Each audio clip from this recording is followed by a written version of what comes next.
Hey guys, welcome back to my channel. Today I wanted to share with you guys a really cool thing I discovered while playing around with PicMonkey. I have a few of my Target notepads here.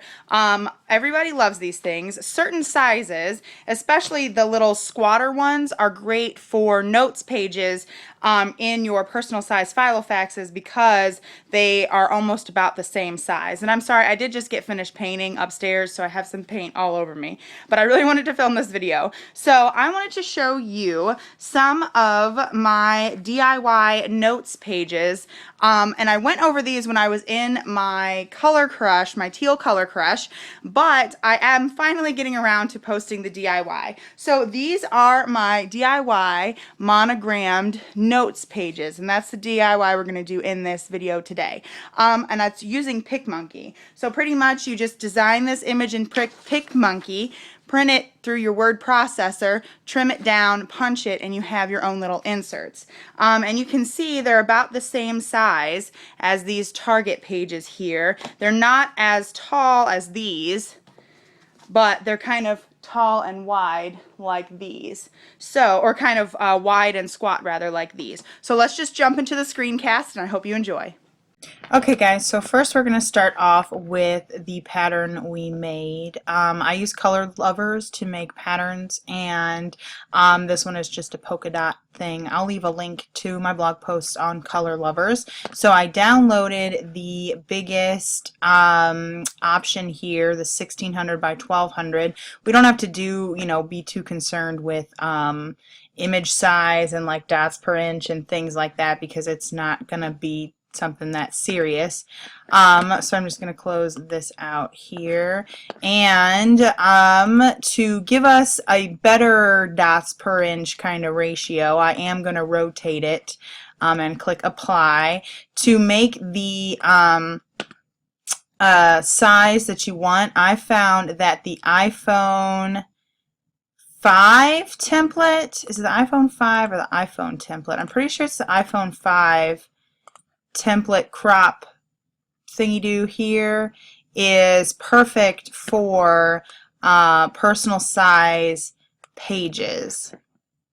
So we're just going to select the iPhone 5 crop, and then we're going to bring that over onto the pattern part of our image and just drag it so it is big enough, bringing in all the dots and stuff, and you can rearrange it however you want, etc. And then we're going to unclick scale photo so we get that ratio, but we get the maximum pixels that we can have. So we click apply, and now we have this here. Next, you're going to overlay a square, or a rectangle rather, over the image, and we're just trying to create that sort of like blank space inside of the notes pages, that we love from Target.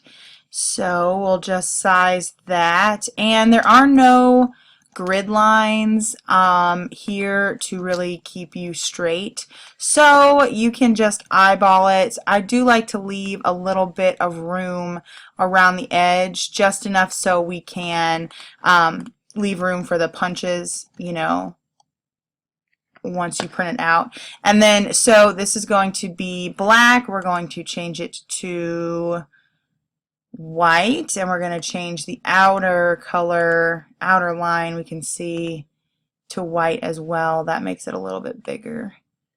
So just using your eyeball and the arrow keys, and sometimes the arrow keys like to go to the color, and I don't know why. Okay. We can move it around, and once you get it in a place that you like it, does that look good? We're going to bring this up a little bit more.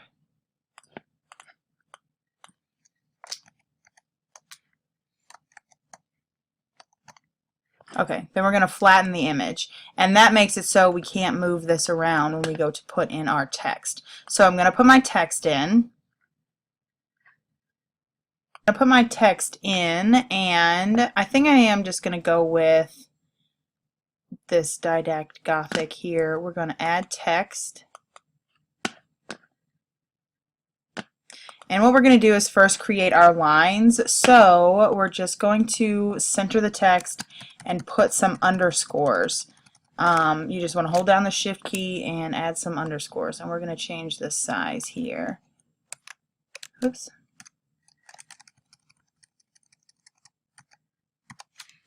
And something that can help you line things up is to drag the edge all the way over to the edge of the image, and that way you're not, whoops, you're keeping it in the center there. So now I just copied the lines, and I'm going to choose, I think, to space them out like this.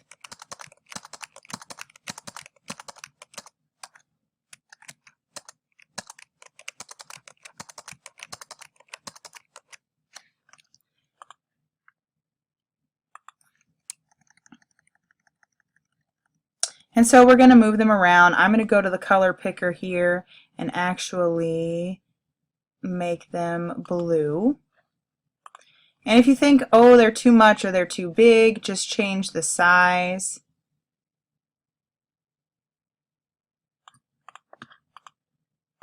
And then you can go through and copy and paste again. It's a bit of trial and error. Oops.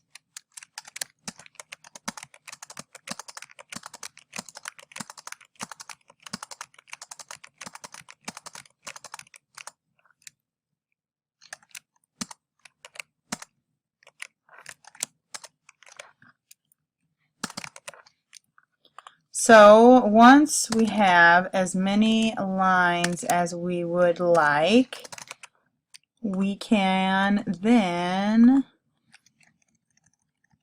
move them around. And you can see by flattening the image, we're not grabbing this background and moving it around. Now that we have the lines on, we're going to put in our monogram. And the monogram is from a previous blog post. So I'm just going to go back to the overlays here, and we're going to click on your own. And I'm going to locate it in my files. So I've inserted it into the image here that we're working on, and once again you're going to have to eyeball it because there's no grid lines, but we're going to change the color because you can see this black doesn't quite match this blue and yellow, and we can zoom in a bit here because I think it's looking kind of funny. So we'll zoom in, and we're going to select the monogram here. We're going to go back to the color picker. We're going to make it yellow. I'm going to make it blue. And so now that we have our monogram inserted and we've made it the right color, we can zoom out and we're going to save it. If you're happy with how it is, then you can close PicMonkey and everything like that. But I suggest waiting until you're absolutely sure, once we go over to Word, that it is the way that you want it. So I'm just going to save it to my desktop. So now that I have moved into Word, and you can use any word processor, it doesn't have to be Word, I'm going to set the margins to be narrow. So I just went down to my document margins and put a 5-inch border. I just made this because it fits perfectly in the center. So the left border is 1/2 inch, right is 1/2 inch, top is 1 inch, and bottom is 0.75 inches. And to insert my image, I just went to Insert, here, Picture, and then From File, and I found my image and I inserted it. Now you need to change the height and the width. I would keep the aspect ratio locked, and that way it's not going to be kind of wonky, and just set the height to 6.75 or the width to 3.81. It's not going to be exact, but it's going to come close to being the size of personal size notes pages.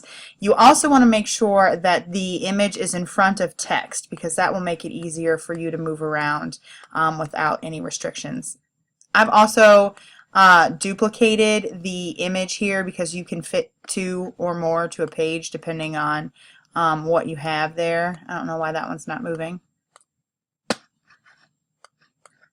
let's see here. Let's make sure this one, oh, see, in front of text. Okay. So you just want to align it all the way to the edge of the page, and I'm hoping you can see the blue line at the top is kind of keeping it aligned. I also have this design section here in my version of Word that I can align things and make them even and whatnot. And I can also use my arrow keys to move it around. So once you have those on either side of your image, or either side of your Word document, you're ready to print. And you can just make as many of these as you want. You can print and print and print and print and punch and trim them down. You can go back to PicMonkey and design whatever your heart desires. I like these personalized note pages. I think they're pretty cool. So then you just save your file and you print it multiple times and you have your own little personalized notes pages. I hope you all enjoyed this video. If you did, go ahead and hit like and subscribe. I'd love for you to stick around. You can also find some planner DIYs on my blog. It's 516thsblog.com, and I will talk to you on my next video. Bye.